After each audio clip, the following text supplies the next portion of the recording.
찬송 한 곡 하겠습니다. 영사 517장 하나님의 사랑을 사모하는 자 찬송하고 설교하도록 하겠습니다. 자막이 뜰 겁니다.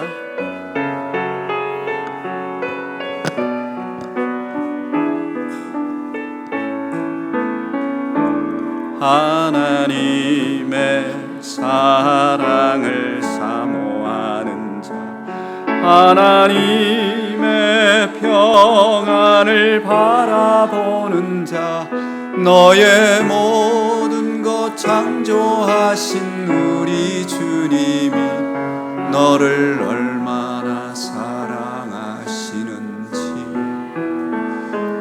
하나님께 찬양과 경배하는 자, 하나님의 선하심을 닮아가는 자, 너의 모든 것 창조하신 우리 주님이 너를 자녀 삼으셨네. 하나님 사랑의 눈으로 너를 어느 때나 바라보시고 인자한 귀로서 언제나 너에게 기울이시니 어두움에 밝은 빛을 비춰주시고 너의 작은 신음에도 응답하시니 너는 어느 곳에 있든지 주를 향하고 주만 바라볼지라.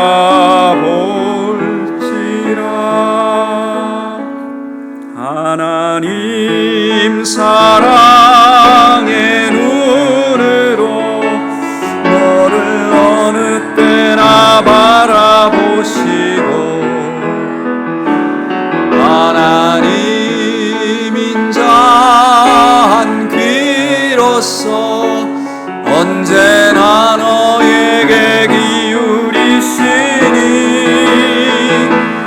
어두움에 밝은 빛을 비춰주시고 너의 작은 신음에도 응답하시니 너는 어느 곳에 있든지 주를 망하고 주만 바라볼지라.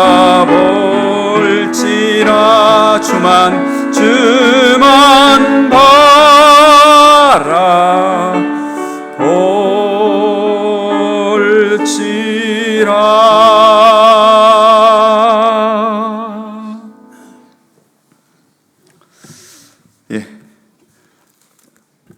찬양이 참 좋습니다. 오늘 본문은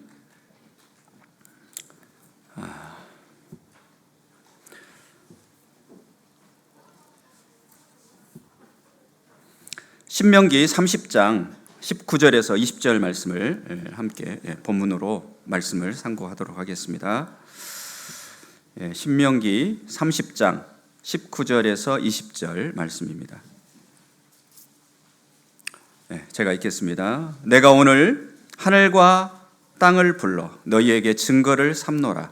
내가 생명과 사망과 복과 저주를 내 앞에 두었은즉 너와 내 자손이 살기 위하여 생명을 택하고 내 하나님 여호와를 사랑하고 그의 말씀을 청종하며 또 그를 의지하라.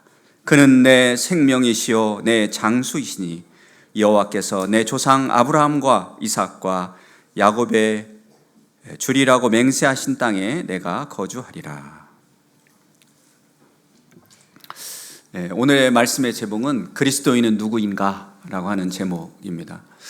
우리가 찬양을 했지만 이 찬양의 내용이 그리스도인이 누구인가를 말해주고 있습니다. 참 성경에 있어서 참 안타까운 그런 인물들이 많이 나옵니다. 그 중에 서기관과 바리새인들을 보면 참 허무해요. 그들의 삶이 얼마나 철저하게 하나님을 섬겼는지. 우리는 뭐 거기에다 대보면 우리는 그냥 어린아이에 비교할 수 있겠죠. 그들은 어른이고 평생을 바쳐서 하나님을 연구하고 하나님 말씀을 가리키고 또 일주일에 2번씩 금식하고 절기를 지키고 제사를 하고 끊임없이 하나님을 추구했던 그런 사람들이었습니다. 그러나 예수님을 만나고 나서 그들의 본체, 그들이 누구였는가를 보여주게 됩니다. 그래서 예수님께 가장 저주를 받고 가장 예수님이 싫어했던 사람들 중에 하나가 바로 이 서기관과 바리새인들이었죠. 왜 그랬습니까? 그들의 행동이 잘못되었나요? 그게 아니었죠. 그들의 행동은 옳았습니다. 그들은 11조를 바치는데 11조 정도가 아니었죠. 뒷밭에 있는 근채, 회향 뭐 이런 것들의 그 채소 뿌리까지도 11조를 했던 그런 아주 대단한 사람들이었습니다. 뭐 이 세상에 많지도 않았지만 뭐 현재로 말하면 신학 박사였을 것이고, 어떻게 보면 뭐 지금도 결혼도 하지 않고 하나님을 섬긴다고 하는 뭐 그런 아주 고귀한 신분에 있는 뭐 그런 분들이라고 할 수도 있겠습니다. 그런데 그분들의 잘못은 무엇이었습니까? 예수님께서 그분들을 책망한 이유가 뭐였습니까? 아브라함의 자손이라고 말했지만 아브라함의 마음을 갖지 못했죠. 아브라함이 어떤 마음을 가졌습니까? 하나님을 사랑했습니다. 따라서 합시다. 하나님을 사랑했다. 로마서 8장 28절에 보면 하나님을 사랑하는 자, 곧 그 뜻대로 부르심을 입은 자들에게는 모든 것이 합력하여 선을 이룬다고 말씀하셨습니다. 그 뜻대로 부르심을 입은 자, 하나님의 뜻대로 부르심을 입은 자. 우리가 예수님을 믿고 하나님을 믿지만 사실은 하나님께서 우리를 부르신 거잖아요. 믿어보니까 그러지 않습니까? 내가 뭐 지혜로워서, 내가 열심히 있어서, 내가 대단한 사람이어서 그걸 알 수 있는 게 아니잖아요. 하나님의 은혜로 깨닫게 하신 것이죠. 구원을 얻게 하신 것이죠. 우리가 한 것은 없어요. 그래서 우리의 자랑은 무엇입니까?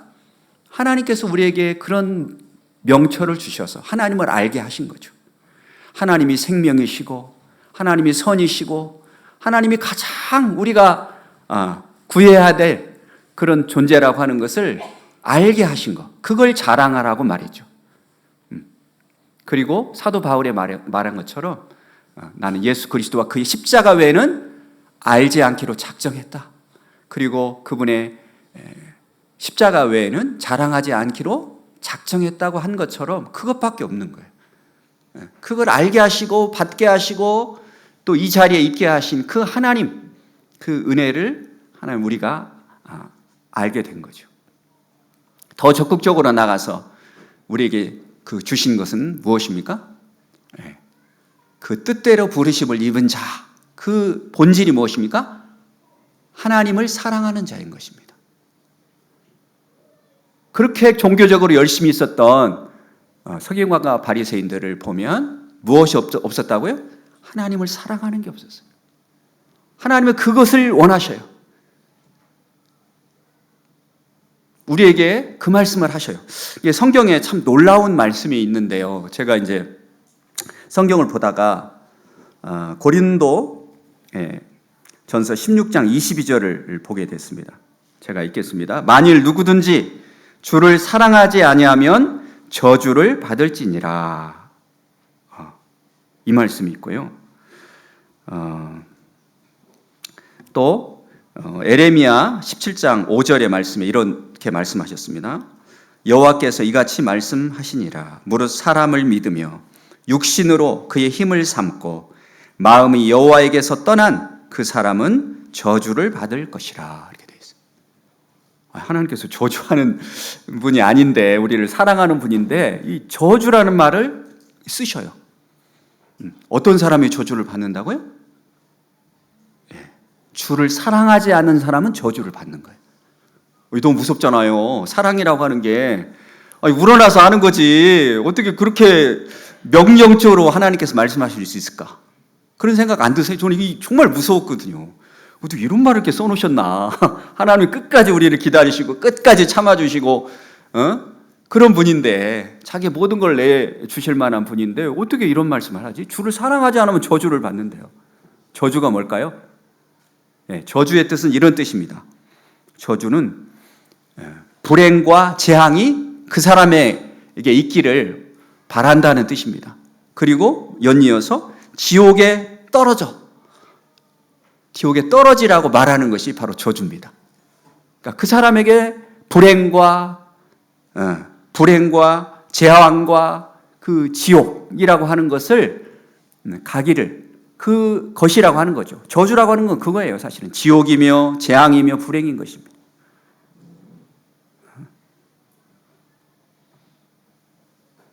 하나님을 사랑하지 않으면 그게 지옥이고 그게 불행이고 그게 재앙인 거예요. 하나님을 모르고 하나님을 사랑하지 않는 것, 그 삶이 지옥이고 재앙이고 불행인 것입니다. 금방 제가 본문에서 읽었지만 하나님께서는 우리에게 생명과 사망, 복과 저주를 우리 앞에 놓으셨어요. 그래서 이렇게 말씀하시죠.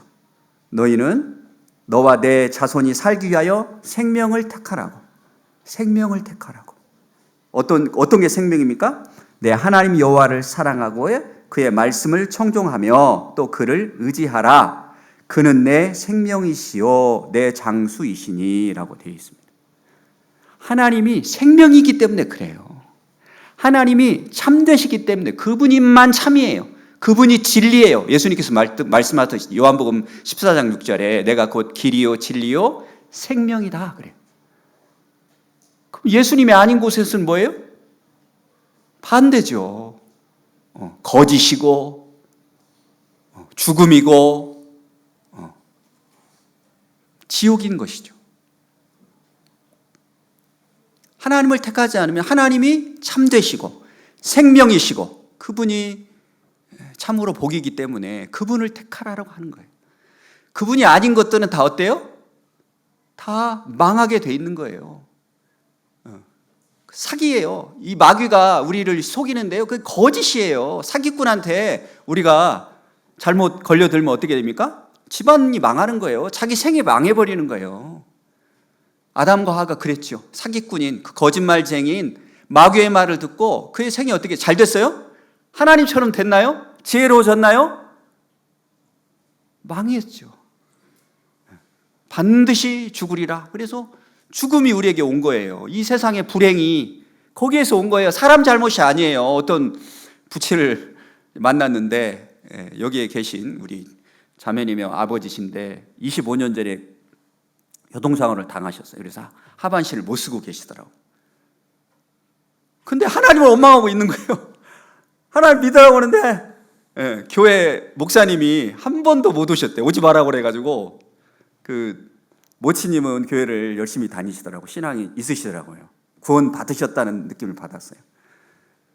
그래서 제발 한번 목사님을 좀 모시고 싶다 말을 했는데도 절대 못 오게 했대요. 그리고 하나님 원망하고 있는 거예요. 하나님이 계시면 내가 어떻게 그럴 수가 있냐, 내 삶을 어떻게 이렇게 망가뜨릴 수가 있냐, 그 생각을 한 거예요. 하나님 잘못인가요? 하나님이 그렇게 하라고 한 건가요? 사람들 참 그렇죠. 우리가 아프거나 뭐 이런 거 있으면 다 하나님 탓하는 거예요. 하나님 어디 있냐고 그러고 하나님 그럴 수 있냐고 그렇게 하는 거예요. 하나님 잘못이 아니에요. 누구 잘못입니까? 우리 조상 잘못이고요. 우리 조상이 나잖아요. 그렇죠? 제가 이제 한국 나이로 57세인데 할아버지가 몇 달 전에 됐습니다. 우리 손자가 누굴 닮았나 계속 얘기를 해요. 저는 우리 다은이 닮았다고 하는 둥 제 아내 닮았다고 막 하기도 했다가 또 요즘 보니까 또 제 아들 닮은 것 같기도 하고 참 신기하죠. 닮는 거예요. 우리가 그 사람이 그 사람인 거예요. 제가 제 아들이고 제 아들이 저희 손자인 정원인 거예요. 내 잘못이죠. 아담과 하와 할아버지 할머니 잘못인 거예요. 하나님 잘못이 아닌 거예요. 사망이 오고 심판이 온 것은 조상 잘못이고 내 잘못이죠. 나죠, 나. 뭐 나는 더 그랬을 거니까. 제가 그렇게 좋은 에덴 동산에 있었으면 어땠을까요? 다시는 죄를 범하지 않았을까요? 그렇지 않죠. 지금처럼 환경이 옛날 뭐 60년대 환경이 아니고 찢어지게 가난했을 때가 아니라 이렇게 풍족한데도 어땠습니까? 더 많은 죄를 짓잖아요. 더 사람들의 마음이 완악해 있잖아요. 마음을 열지 않고. 그렇지 않습니까? 더 많은 사고, 더 많은 그런 죄악들이 이 세상에 펼쳐져 있는 것을 보면 결코 환경이 우리를 바꿔줄 거라고 생각하지 않습니다. 제가 지난 한 달 정도 에레미야를 읽었습니다. 에레미야, 눈물의 선지자 에레미야, 또 에레미 예가를 읽었어요. 에레미야가 살던 시대는 참 슬픔의 시대였죠. 왜냐하면 북쪽 이스라엘이 BC 721년에 아수르에게 망하고 유다는 그래도 살아남았어요. 그러다가 BC 587년에 바벨론에 의해서 망하게 되는 그런 시절의 그런 선지자예요. 그래서 한 40년 정도 요시야 왕 때 627년부터 587년 그 즈음까지 활동했던 것은 선지자라고 하는데 얼마나 무서웠겠어요. 그런 막 급변하는 시대에 있었어요. 나라가 망하는 그런 시절이 있었어요. 그러니까 정치적으로도 굉장히 불안했고 하나님께서 사실은 이스라엘 백성들에게 수없이 예레미야를 보면 그런 표현이 있어요. 뭐라고 표현하면 하나님께서 지금까지 애굽에서 이스라엘 백성들을 인도해 내신 것부터 지금까지 하나님께서는 끊임없이 선지자를 너희에게 보냈다 이렇게 표현되어 있어요. 이거 호소하신 거예요. 끝까지. 이스라엘 백성들은 하나님을 외면하고 하나님을 등지고 듣질 않아요. 말을 안 들어요. 그럼 포기했을 것 같은데 에레미야가 가서 하나님 말씀하라고 하니까 가요. 가기는 가는데 듣겠습니까? 안 듣겠습니까? 그 많은 왕들이 안 들어요. 와서 말을 에레미야가 하나님의 선지자인 줄 알고 초빙을 했는데도 결국은 안 들어요. 그리고 감옥에 가기도 하고 죽을 위험에 끝까지 끊임없이 처해요. 그런데도 하나님 에레미야에게 보내요. 하나님의 말씀이 임해서 너 가라. 가서 또 외쳐라. 그렇게 하면 안 된다. 너희들이 사람을 의지하고 다른 나라 뭐 바벨론을 의지하고 애굽을 의지하고 대단히 우리가 뭐 미국에 의지하는 것처럼 그런 나라 의지하면 안 된다. 하나님을 의지해야 된다. 너희들 회개해야 된다. 그렇게 외쳐도 말을 듣지 않아요. 근데 하나님은 그런데도 보내요. 에레미야를 한번 읽어보시면 정말 어떻게 이런 것을 하지? 라는 생각이 들 겁니다. 그 정도로 그 나라 상황이 그랬어요. 그래서 너무너무 급했어요. 무엇 하나를 붙들어야 살 수 있을 것 같은 그런 생각이 들었을 거예요. 아마 왕들이. 그래서 아까 말씀드린 대로 그런 거, 눈에 보이는 그런 힘 있는 사람들에게 의지하고 보이는 멋진 것들에 대해 의지해가지고 그렇게 살아가고 있는 이스라엘 백성들의 모습을 제가 보게 되었습니다. 그러나 하나님께서는 오늘 말씀대로 선택을 이스라엘 백성이 잘못했죠. 무엇을 붙들어야 됐어요? 눈에 보이는 것을 붙들어야 되는 게 아니었어요. 그리스도인이 누구입니까? 이렇게 교회 나와서 예배를 드리고 소그룹을 하고 찬양을 하고 그 다음에 아침에 그리스도의 4단계 훈련을 하고 교육받고 이런 사람들이 그리스도인인가요? 그것은 다른 종교도 마찬가지로 똑같이 하고 있어요. 불교를 보세요. 그 8만 대장경 보신 적 있으세요? 8만 대장경이래요. 어마어마하죠? 그 사람들 기도하는 거 보면 하루 이틀 하나요? 1000일 기도해요. 우리는 40일 금식 기도 이러는데 그 사람들은 막 1000일 기도하고 거기에 있는 아주 훌륭한 분 중 한 분 같은 경우에는 몇 년, 10년을 한 번도 눕질 않았다. 이런 얘기도 듣고 그렇습니다. 다른 종교에도 그런 게 있어요. 그러나 우리 그리스도인은 어떻게 하나님을 믿는다고 하는 게 무엇입니까? 예. 그 사람들 우리가 할 수 있는 행동들을 다 해요. 예. 설교 같은 경우도 있죠. 예. 뭐 아마 일요일 날 이런 설법이 이루어지죠. 예. 부처님 상이 뒤에 있고 다 이렇게 주지스님이 이렇게 설법하는 것도 저도 좀 봤는데 똑같이 해요. 설교도 하고 공부도 하고 기도도 하고 다 똑같은 거예요. 우리하고 뭐가 다르죠? 네. 우리는 무엇을 따라가요? 성경을 따라가는 거예요. 우리가 믿는 것이 다른 거예요. 그 사람들은 불경을 부처님의 가르침을 믿지만 우리는 무엇을 믿습니까? 성경을 믿는 거예요. 성경을. 하나님 말씀인 이 성경을 따라 사는 삶, 그게 바로 우리 그리스도인의 삶이죠.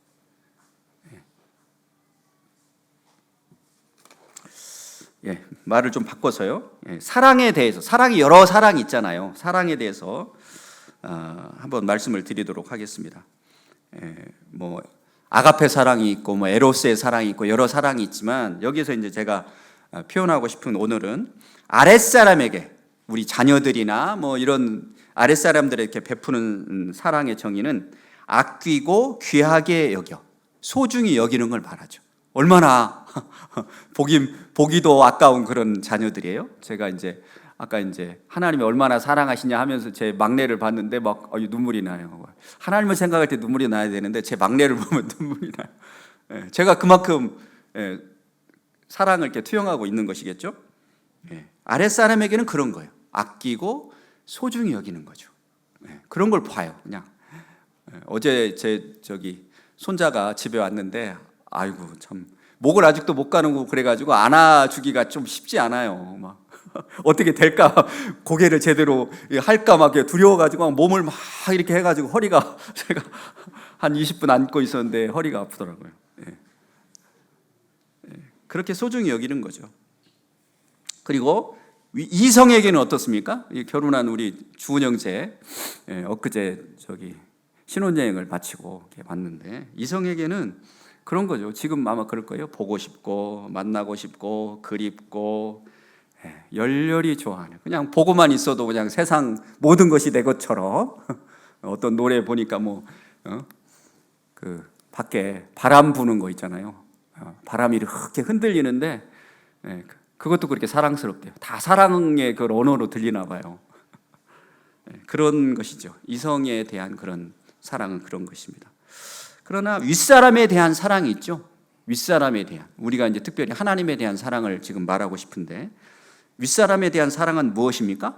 존경이죠. 그리고 충성이죠. 그리고 뭡니까? 섬김이죠. 그렇게 나타나는 거예요. 하나님을 사랑한다고 하는 것은 그런 거예요. 존경. 굉장히 존중히 여기고, 그리고 나도 그렇게 되기를 바라는 마음, 나도 저분처럼 그렇게 그 길을 따라가고 싶은 마음이 존경이죠. 더 나아가서 윗사람에 대한 사랑, 그건 무엇입니까? 나의 모든 것을 그분을 위해 바치려고 하는 그런 것이 바로 사랑이죠. 이 정치하는 사람들 보면 그런 것 같아요. 그냥 운명을 같이 해버리더라고요. 운명을 지금 이제 6월 3일 날 대통령 선거를 하는데 그 대통령을 따라다니는 사람들 보면 어떻게 그럴 수가 있을까 싶어요. 좀 안타까운 얘기지만 그런 퇴임은 아니죠. 파면당한 그 대통령을 따라다니는 사람들 봐도 그래요. 좀 이상하지 않아요? 그걸 따라다니다니, 도망가야지. 저 같은 경우 도망갔을 건데, 같이 망하는 길인데 끝까지 하는 걸 보면 참 사람이 그 옳고 그름에 상관없이 그렇게 하는가 보다, 굉장히 존경하고 사랑했나 보다, 이런 생각을 들었어요. 우리가 하나님을 사랑한다는 게 무엇입니까? 여러분 하나님을 사랑하죠? 어떻게 사랑하고 있나요? 사랑하면요, 어떻게 하면 그 사랑하는지 아는지 그 신호를 알 수가 있어요. 진짜 친하고 사랑하는 사람은, 저도 이제 연애를 한 10개월 정도 했었는데, 제가 하루 늦게 전화를 한 적이 있어요. 제 아내에게. 일주일에 3번 정도 만났고 매일 전화를 했는데 어느 날 제가 전화를 늦게 했더니 제 아내가 그냥 삐져가지고 막 전화를 이어갈 수 없을 정도로 그런 상황이 있었어요. 사랑을 하게 되면 어때요? 같이 있고 싶죠. 그리고 이야기하고 싶은 거예요. 그게 사랑하는 거예요. 그리고 자신의 전부를 가진 모든 것을 나누고 싶은 거죠. 그게 사랑하는 거예요. 하나님을 사랑한다고 하는 건 그런 거예요. 얼마나 하나님과 함께 하고 싶은지, 얼마나 하나님과 함께하는 시간이 긴지. 여러분들 기도해 보셨죠? 몇 분 정도 기도하시나요? 네? 아유, 좀 10분 정도 하면 막 할 게 없어가지고 이런다고 하면 별로 사랑하지 않는 거예요. 진짜 친하고 사랑하는 사람은 끝이 없어요. 시간이 정지된 것처럼 그렇게 되는 거예요. 하나님은 그러기를 바래요. 하나님은 언제나 그래서 기다린다 그러잖아요, 우리를.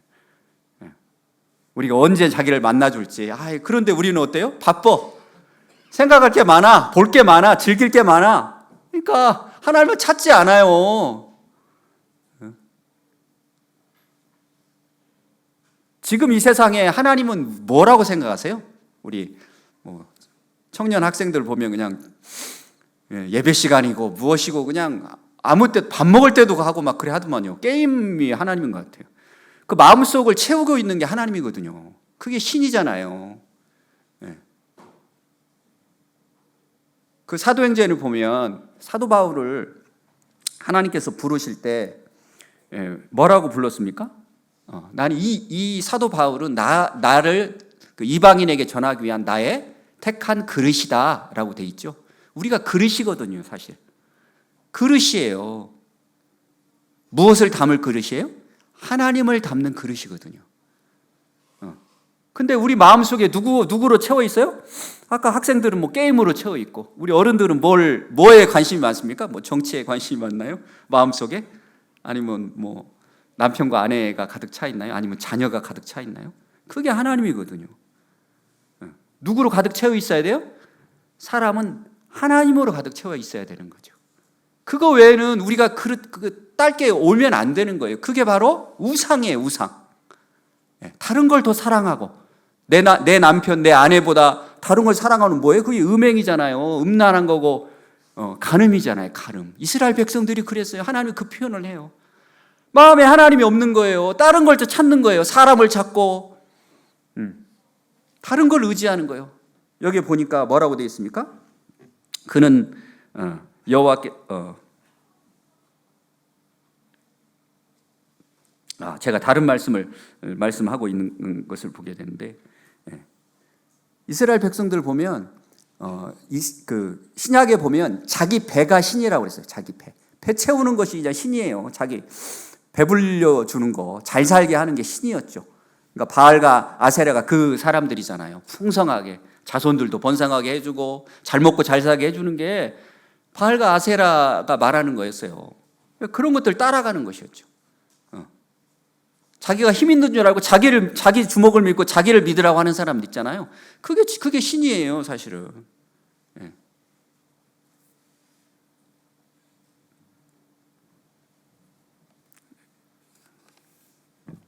그래서 사랑이라고 하는 것은 로맨틱한 감정이 아니에요. 주은영제님, 그 감정은 없어집니다. 사람들은 그걸 생각하거든요. 로맨틱한 감정을 내가 선택해서 저 사람을 보니까 그냥 감정이 막 새록새록 솟아나요. 근데 그건 없어지잖아요. 그렇죠? 그래서 그 감정이 없어지면 사람들은 어떻게 돼요? 내가 너를 더 이상 사랑하지 않아. 그래서 이혼하잖아요. 요즘 뭐 이혼을 얼마나 많이 하는지. 그냥 TV 매일 드라마 있잖아요.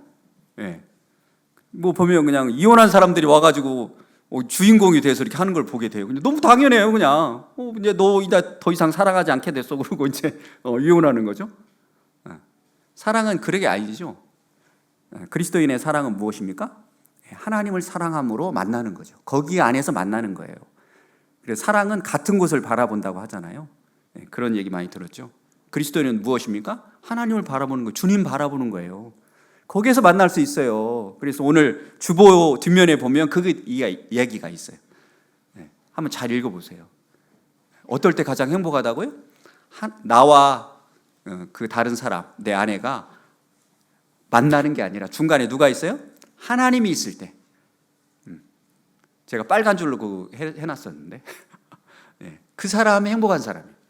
나와 내 아내 사이에 하나님이 있을 때, 나와 성도들 사이에 누가 있어요? 하나님이 있을 때 행복한 거예요. 둘이 막 짝꿍짝꿍 맞아서 막 이렇게 하는 게 아니라 그게 아름다운 거예요. 자녀들 사이에도 마찬가지예요. 뭐 내 것인 양 자녀들을 막 하게 하는 사람들 있잖아요. 그게 아니에요. 자녀가 하나님 거잖아요. 자녀와 내 사이에도 하나님이 가운데 있을 때 행복한 거죠. 그렇게 하시기를 바랍니다.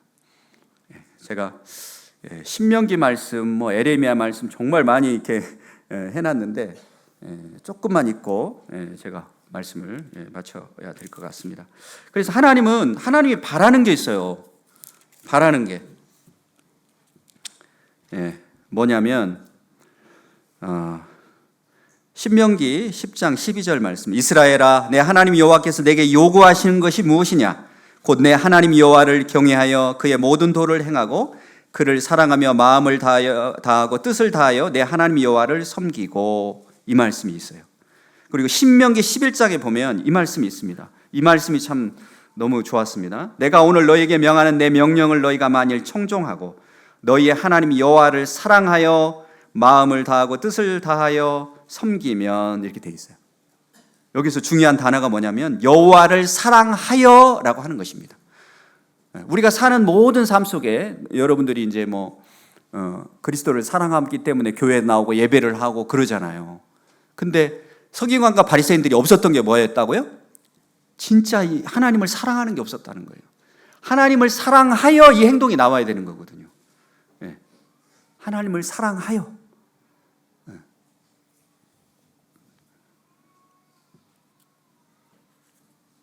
그리고 신명기 7장에 또 읽어드리겠습니다. 그런즉 너는 알라 오직 내 하나님 여호와는 하나님이시요 신실하신 하나님이시라.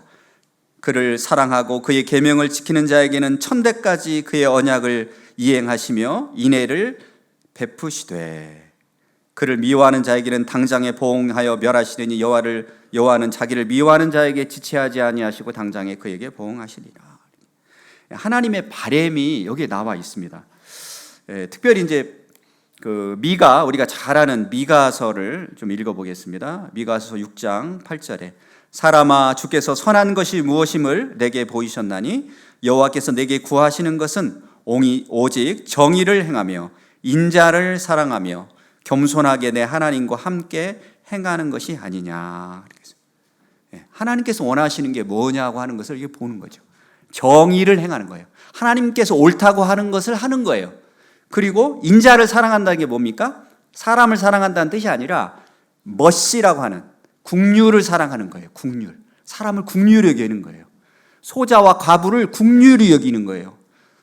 그들을 돌보는 거예요. 하나님의 마음이잖아 이게. 그걸 따라가는 거예요. 우리 주님을 닮아서 그렇게 살아가는 거예요. 그리고 마지막에 무엇입니까? 겸손하게. 겸손한 거예요. 하나님을 아는 사람은 겸손할 수밖에 없잖아요. 그렇죠? 내가 아무것도 아니라는 걸, 내가 빵점짜리라는 걸 우리 알잖아요.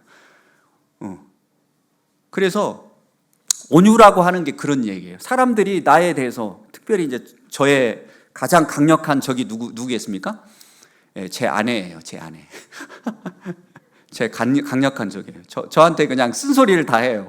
다른 사람들은 그냥 다 봐주고 그러잖아. 괜찮다고 하고 말도 않고 그런데 제 아내는 그냥 과거무시 하거든요. 그래서 가끔 생각이 들어요. 하나님께서 이렇게 그냥 나를 좀 칭찬 좀 하는 아내를 주시지 맨날 뭐라고 말하고 잔소리만 하는 아내를 왜 주셨을까 이런 생각을 하는데, 온유라고 하는 것은 그 말을 옳다고 여기는 거예요. 그래요, 제가 그런 사람이에요 라고 생각하는 거예요. 왜냐면 진짜 그러거든요. 제가 형편이 없거든요. 제가 별 볼 일 없는 사람이에요. 그렇지 않나요? 하나님 앞에서 그렇잖아요. 그렇게 겸손하게 하나님 앞에 서 있는 거죠. 우리가 이렇게 살아있는 거, 아까 저희 어머니가 이제 허리뼈가 부러지셔서 걷지를 못 하시는데, 그런다 할지라도 어때요? 겸손한 사람은 어때요? 하나님께 감사하는 거예요. 왜냐하면 생명을 주님께 주신 거예요. 뭐 안 받은 게 하나도 없는 거예요. 그래서 감사하는 거죠. 그리고 마지막으로 내 하나님과 함께 행하는 것이 아니냐. 참 이게 중요하다고 생각해요. 하나님을 사랑하는 사람의 특징이 뭐라고요? 함께 하는 거예요. 함께 하는 거예요. 하나님과 함께 하는 시간을 즐기는 거예요. 이 세대의 불행은 뭡니까? 너무 바쁜 거예요. 생각을 하지 않아요. 이스라엘 백성, 에레미야의 시대의 그런 이스라엘 백성들의 잘못이 뭐였을까요? 하나님 말씀을 청종하지 않아요. 듣지 않아요. 그러니까 어때요? 순종하지 못하는 거예요. 우리가 잠잠히 하나님과 함께하고 하나님의 말씀을 묵상하고 또 하나님 말씀에 순종하는, 그게 바로 하나님 사랑하는 거거든요. 그렇게 살아야 돼요. 다른 그 무엇이 우리의 삶의 첫째 자리를 차지하면 안 돼요.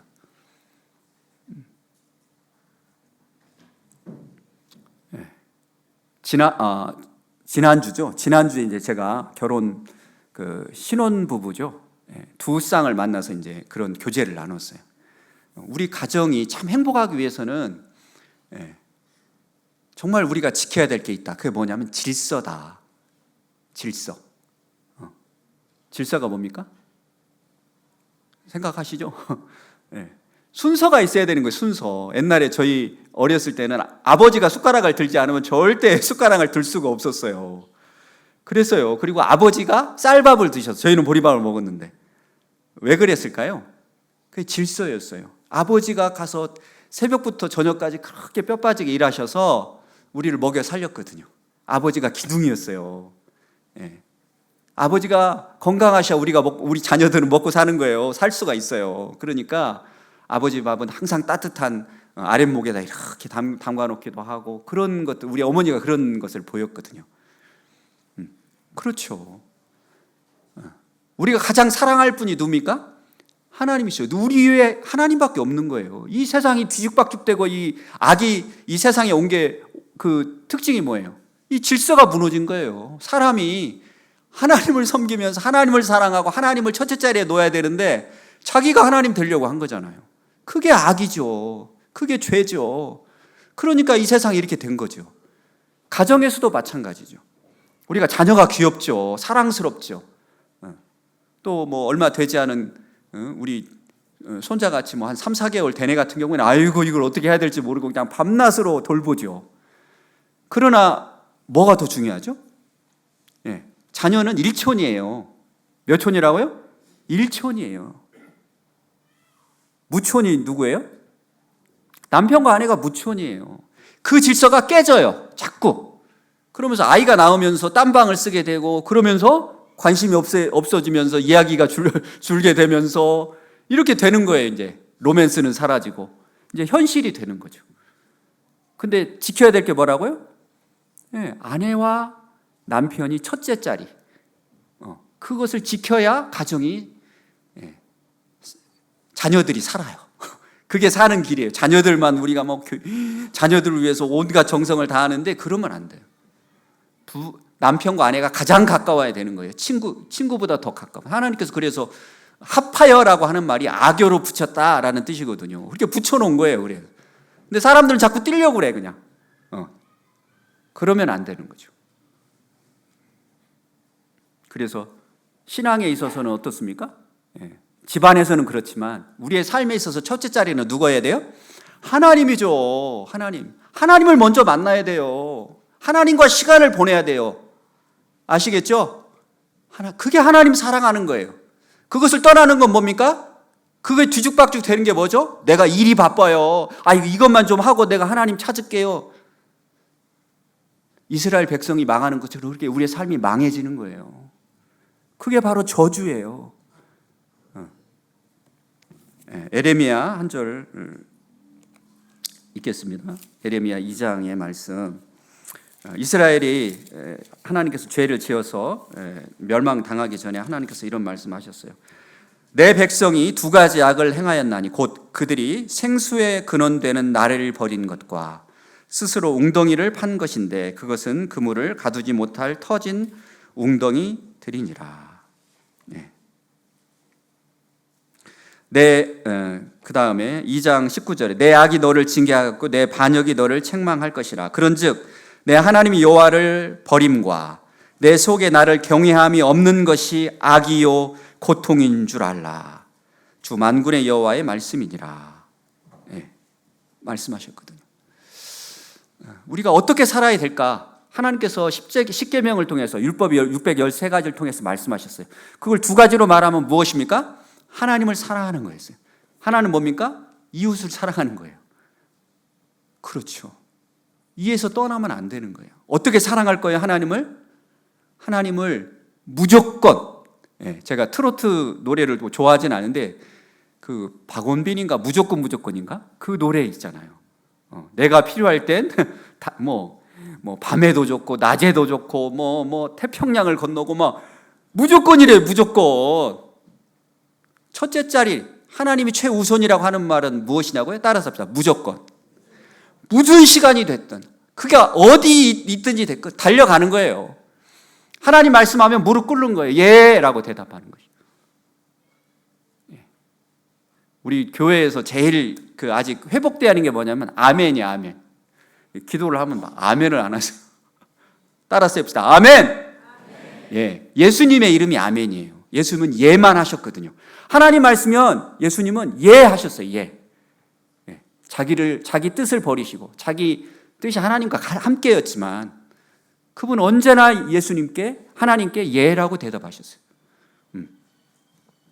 그래서 내 뜻대로 마옵시고 하나님 뜻대로 되기를 원합니다 하신 그 말씀을 기억합니다. 우리가 예수님 닮아야 되지 않아요? 하나님을 제일 사랑하는 사람이 누굽니까? 예수님이잖아요. 그리고 우리가 예수님 안에 있잖아요.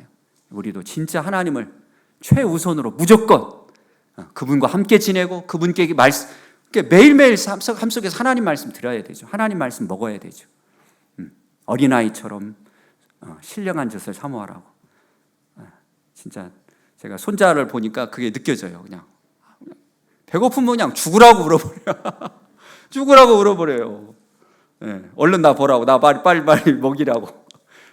조금만 부족해도 또 울어버리더라고요. 집에 가서 먹이려고 좀 덜 줬더니 또 어제 저희 집에 잠깐 왔는데 또 울더라고요. 배고프면. 그렇게 사모해야 되는 거예요. 우리 성도님들 하나님 말씀 사모하고 주님과 가까이 하는 매일매일 다른 그 무엇보다도 그게 바로 하나님을 사랑하는 것입니다. 그게 바로 복이죠. 그런 여러분이 되기를 소원합니다. 찬양을 하나 하려고 그랬는데 시간이 많이 가서 기도하고 마치겠습니다. 하나님 아버지, 저에게 하나님께서 원하시는 게 무엇입니까? 그렇습니다. 하나님을 사랑하고 하나님과 동행하고 참으로 긍휼을 베푸는 그런 자로 겸손하게 하나님과 동행하는 것이라고 하나님 말씀하셨습니다. 하나님, 우리 성도들이 정말 우리 주님 사랑하는 자들 되게 해 주옵소서. 형식적으로 교회 나오고 형식적으로 무엇을 하는 게 아니라 하나님을 사랑하여 이 모든 것을 행하는 우리 성도들이 될 수 있도록 저와 우리 교회가 될 수 있도록 은혜 베풀어 주시옵소서. 주님 말씀하시면 무조건 예라고 대답하고 하나님께 달려나가는 복받은 그런 우리 성도들 되게 해 주옵소서. 감사드립니다. 예수님의 이름으로 기도했습니다. 아멘.